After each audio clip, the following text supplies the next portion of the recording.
Friends, welcome back to my channel. और आज मैं आपको chapter 1 resources class 8 NCERT geography का चैप्टर रिसोर्सेज एक्सप्लेन करना शुरू कर रही हूँ। ये जो है मेरा पार्ट सेकंड है। पार्ट 1 की वीडियो हम ऑलरेडी मैं जो है बना चुकी हूँ। ये मेरा जो है पार्ट सेकंड है। आप चाहो तो आप पार्ट 1 की वीडियो भी जाकर मेरे चैनल पर देख सकते हो। पार्ट 1 में मैंने रिसोर्सेज की इंट्रोडक्शन और टाइप्स ऑफ रिसोर्सेज और उन जो क्लासीफाई होते हैं जिन बेसिस पे वो मैंने क्लियर करा था। एक्चुअल रिसोर्सेज, पोटेंशियल, ये बायोटिक और बायोटिक, रिन्यूएबल, नॉन रिन्यूएबल और यूबिक्विटस और लोकलाइज्ड रिसोर्सेज, ये सारे टॉपिक्स मैंने क्लियर कर दिए थे अपनी फर्स्ट वीडियो में। अब सेकंड वीडियो में हम ह्यूमन मेड रिसोर्सेज से स्टार्ट करेंगे। Let's start. Sometimes natural substances become resources only when their original form has been changed. जो नेचुरल सब्सटेंस है वो कभी कभार तभी रिसोर्सेज बनते हैं जब उनकी जो है ओरिजिनल फॉर्म चेंज होती है। Iron ore was not a resource until people learn to extract iron from it. Iron ore तब तक एक रिसोर्स नहीं था जब तक लोगों को उससे आयरन एक्सट्रैक्ट करना मतलब निकालना नहीं सीखा था। People use natural resources to make buildings, bridges, roads, machinery and vehicles. जो है people यूज़ करते हैं natural resources को buildings, bridges, roads और machinery and vehicles को बनाने के लिए, which are known as human made resources, जो human made resources कहलाते हैं। Technology is also a human made resource. जो टेक्नोलॉजी है वो भी एक ह्यूमन मेड रिसोर्स है जो ह्यूमन ने ही बनाया है। People like us use natural resources to make human made resources. जो लोग हैं हमारी तरह ही यूज़ नेचुरल रिसोर्सेज, वो नेचुरल रिसोर्सेज का यूज़ करते हैं ताकि वो ह्यूमन मेड रिसोर्सेज बना सकें। Said Mona nodding in understanding yes said Raju. ये मोना कहती है और उसी की हाँ में हाँ मिलाते हुए अपना हेड नोट करते हुए ये राजू भी उसकी हाँ में हाँ मिलाते हुए कहता है। अब हम आगे चलते हैं और पढ़ते हैं human resources. People can make best use of nature to create more resources when they have the knowledge, skill and the technology to do so. People जो है वो बेस्ट यूज़ कर सकते हैं नेचर का नई रिसोर्सेज बनाने के लिए using their knowledge, skill and technology. That is why human beings are special resource. इसलिए ह्यूमन बींग्स जो हैं वो एक स्पेशल रिसोर्स हैं। People are human resources. People हैं वो ह्यूमन रिसोर्सेज हैं। Education and help in making people a valuable resource. Education और हेल्प करती है पीपल को एक वैल्यूएबल, एक यूज़फुल जो है रिसोर्स बनाने में। Improving the quality of people skill so that they are able to create more resources is known as human resource development. Improve करना क्वालिटी पीपल्स की स्किल का ताकि वो जो है नए रिसोर्सेज क्रिएट कर सकें, उसे हम ह्यूमन रिसोर्स डेवलपमेंट कहते हैं। अब यहाँ पे हमें ह्यूमन रिसोर्सेज के बारे में डू यू नो दिया गया है। Human resources refers to number, quantity and abilities mental and physical of the people. Human resources क्या रेफ़र करते हैं? नंबर मतलब क्वांटिटी एंड एबिलिटीज़ मतलब एबिलिटी मतलब मेंटल और फिज़िकल एबिलिटी किसकी? पीपल की, लोगों की। दो they are differenting views regarding treatment of humans as a resource. बहुत सारे डिफरेंट व्यूज़ हैं regarding treatment of humans as a resource. लोगों की ट्रीटमेंट के लिए यहाँ पे बहुत सारे डिफरेंट व्यूज़ हैं ह्यूमन रिसोर्सेज के लिए।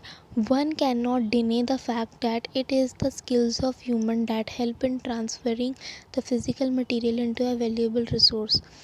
कोई भी इस बात को डिने मतलब मना नहीं कर सकता कि जो fact that it is skills of human that help in transferring the physical material into a valuable resource, मतलब कि कोई भी इंसान इस फैक्ट को मना नहीं कर सकता कि जो है ह्यूमन की फ़िज़िकल उससे ही हमें एक वैल्यूएबल रिसोर्स मिलता है। यहाँ पे हमें एक छोटी सी डिस्कशन दे रखी है, हम इसको भी पढ़ लेते हैं। ये एक साइंटिस्ट है जो फार्मर्स की हेल्प के लिए सोल्यूशन निकाल रही हैं यहाँ पे, और हम इसको स्टार्ट करते हैं पढ़ना। Crops renew due to drought can I find a solution.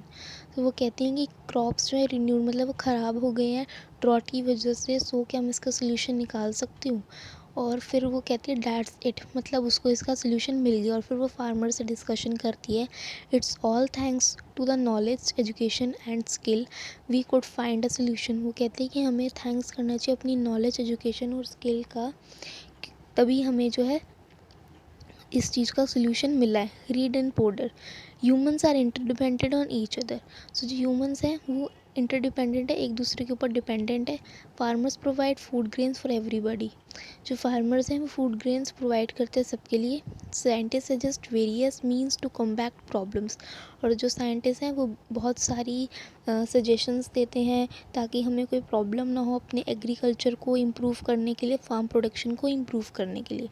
अब हम नेक्स्ट पेज पे चलते हैं जिसके अंदर टॉपिक है कंजर्वेशन रिसोर्सेज।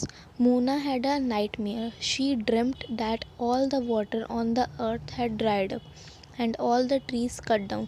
तो जो मोना है अब उसको एक ड्रीम आता है, और उस ड्रीम में वो ये ड्रीम लेती है कि उसने ये ड्रीम करा होता है कि जो सारा पानी है अर्थ के ऊपर वो ड्राई हो गया है और जो ट्रीज़ हैं वो कट डाउन हो गए हैं। There was no shade and nothing to eat और drink.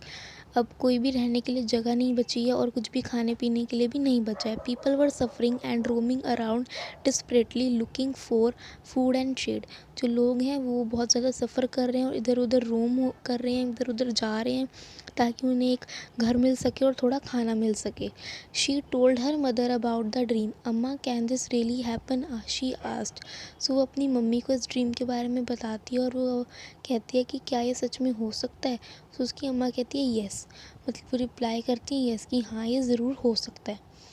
If we are not careful then even renewable resources can become very scarce and the non-renewable ones can definitely get exhausted। अगर हम careful नहीं रहेंगे अपनी resources के लिए, उनको अच्छे से यूज़ नहीं करेंगे केयरफुली, तो जो रिन्यूएबल रिसोर्सेज है वो भी बहुत कम पड़ जाएंगे और जो नॉन रिन्यूएबल रिसोर्सेज है वो तो डेफिनेटली एग्जॉस्ट मतलब ख़त्म तो हो ही जाएंगे। What can we do about it, Raju asked. Lots replied Amma. So अब राजू पूछता हम इसके बारे में क्या कर सकते हैं, तो अम्मा कहती है कि हम इसके बारे में बहुत कुछ कर सकते हैं।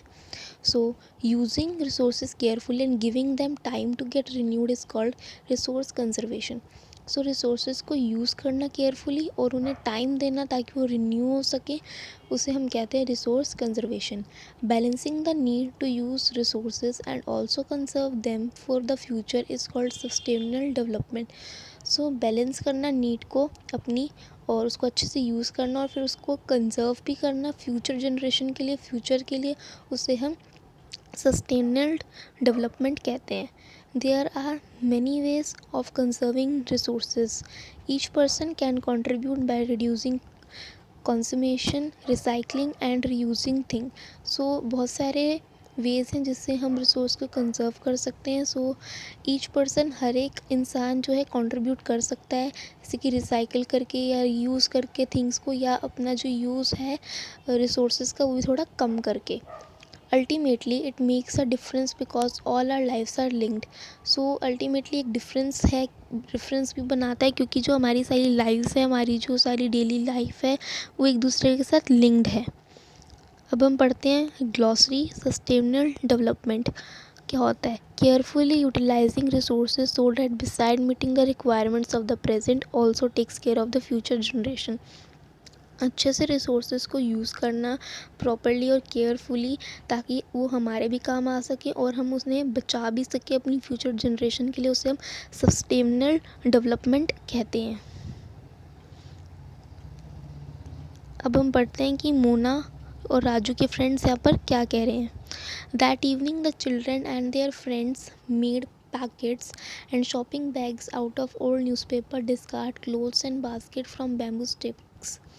सो उस इवनिंग जो चिल्ड्रन होते हैं और जो उनके फ्रेंड्स होते हैं वो पैकेट्स और शॉपिंग बैग्स बनाते हैं, क्या यूज़ करके? ओल्ड न्यूज़पेपर्स यूज़ करके, डिस्कार्ड क्लोथ्स मतलब बेकार जो ख़राब क्लोथ्स हो जाते हैं थोड़े, उन्हें यूज़ करके, और बास्केट्स बनाते हैं बैम्बू स्टिक्स यूज़ करके।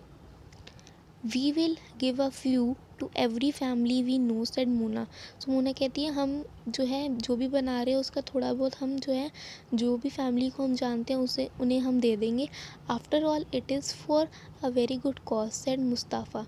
सो मुस्ताफ़ा कहता है कि येस हम ज़रूर देंगे, क्योंकि इससे बहुत अच्छा जो है हमारी अर्थ पे भी प्रभाव पड़ेगा और हम अपने रिसोर्सेज को भी कंजर्व कर सकेंगे। To save our resources and to keep our earth alive, ताकि हम अपनी अर्थ को भी सेव रख सकें और अपने रिसोर्सेज को भी सेव रख सकें। I am going to be very careful not to waste paper, said Jessie. Jessie कहती है कि अब मैं बहुत केयरफुल रहूँगी और रिसोर्सेज को भी अच्छे से यूज़ करूँगी और जो पेपर है उसे भी मैं वेस्ट नहीं करूँगी। Many trees are cut down to make paper, she explained. वो कहती है कि जैसी कहती है कि many trees are cut down to make paper, she explain. कि बहुत सारे जो पेड़ हैं वो कट डाउन होते हैं पेपर बनाने के लिए। I will see that electricity is not wasted in my house, shouted Mustafa. Mustafa कहता है कि मैं इस बात का ज़रूर ध्यान रखूँगा कि मेरे घर में भी ज़्यादा इलेक्ट्रिसिटी वेस्ट ना हो। Electricity comes from water and coal. जो इलेक्ट्रिसिटी वो कहाँ से हमें मिलती है, वो हमें वाटर और कोल से मिलती है। अब हम नेक्स्ट पेज पे चलते हैं। I will make sure that water is not wasted at home, said Asha. Every drop of water is precious. Asha कहती है कि मैं इस बात का ध्यान रखूँगी कि जो वाटर है वो मेरे घर पे भी ज़्यादा वेस्ट ना हो, कि पानी की हर एक बूंद हमारे लिए बहुत ज़्यादा महत्वपूर्ण है, बहुत ज़्यादा हमारे लिए इम्पॉर्टेंट है। Together we can make a difference, crossed the children. तो सारे बच्चे कहते हैं कि हम जो है एक साथ अच्छे से रिसोर्सेज यूज़ कर सकते हैं और अच्छे से जो है एक डिफरेंस बना सकते हैं, मतलब हम अच्छे से उन रिसोर्सेज को यूज़ करें, ध्यान से यूज़ करें। These are some of things Mona, Raju and their friends did. ये कुछ चीज़ें थी जो उन्होंने करी अपने रिसोर्स को, अपनी अर्थ को बचाने के लिए। What about you? सो अब ये पूछ रहे हैं कि आप क्या करोगे, आप क्या कंट्रीब्यूट करोगे ताकि आप अपनी अर्थ को बचा सको, रिसोर्सेज को बचा सको। How are going to help in conserving resources? आप कैसे हेल्प करोगे रिसोर्स को कंजर्व करने के लिए। The future of our planet and its people is linked with our ability to maintain and preserve the life support. So जो future है हमारा प्लानट का और पीपल का, वो एक लिंक्ड है किससे, एबिलिटी और preserve the life support system that nature provides. Therefore it is our duty to ensure that, so ये हमारी ड्यूटी है कि इंश्योर करने की all uses of renewable resources are sustainable। जो हमारे रिन्यूएबल रिसोर्सेज है वो सारे सस्टेनेबल हो और the diversity of life on the earth is conserved. जो डिवर्सिटी है लाइफ की अर्थ पर वो भी कंजर्व हो और damage to natural environmental system is minimised. और जो डैमेज है हमारा नेचुरल इन्वायरमेंट सिस्टम पे वो भी थोड़ा कम हो, मिनिमाइज हो। अब यहाँ पर प्रिंसिपल्स दे रखी हैं सस्टेनेबल डेवलपमेंट की। First, respect and care for all forms of life. So हमें रिस्पेक्ट और केयर करनी चाहिए सारी फॉर्म्स ऑफ लाइफ की, चाहे वो वाइल्ड लाइफ हो, चाहे वो हमारी इन्वायरमेंट से रिलेटेड हो। Okay, so improve the quantity of human life. So हमें क्वालिटी इम्प्रूव करनी चाहिए अपनी ह्यूमन लाइफ की। Conserve the earth's vitality and diversity. हमें अर्थ की विटिलिटी और डिवर्सिटी को भी कंजर्व करना चाहिए। और minimise the depletion of natural resources. और हमें नेचुरल रिसोर्सेज की भी डिप्लीशन मतलब मिनिमाइज़ करना चाहिए, उसका भी use. Change personal attitude and practices towards environment. और हमें चेंज करना चाहिए अपना पर्सनल एटीट्यूड और जो हमारा रोज़ का जो काम है, हमारी जो प्रैक्टिसेस हैं उसके लिए इन्वायरमेंट की तरफ। Enable communities to care for their own environment. हमें कम्युनिटीज़ को बोलना चाहिए कि हमें मतलब केयर करनी चाहिए अपनी इन्वायरमेंट की। सो हमारा जो है चैप्टर 1 जियोग्राफी यहाँ पे कंप्लीट होता है और इसका पार्ट 1 भी मैं बना चुकी हूँ, आप वो भी देख सकते हो। और ये मेरा पार्ट 2 था और यहीं पे हमारा जो है चैप्टर ख़त्म होता है। सो मेरी वीडियो को अगर आपको पसंद आई हो तो ज़रूर लाइक कीजिएगा, कमेंट कीजिएगा और शेयर भी कीजिएगा अपने फ्रेंड्स के साथ ताकि उन्हें हेल्प हो। सो एंड मेरे चैनल को सब्सक्राइब भी कीजिएगा। So thank you guys for watching this video.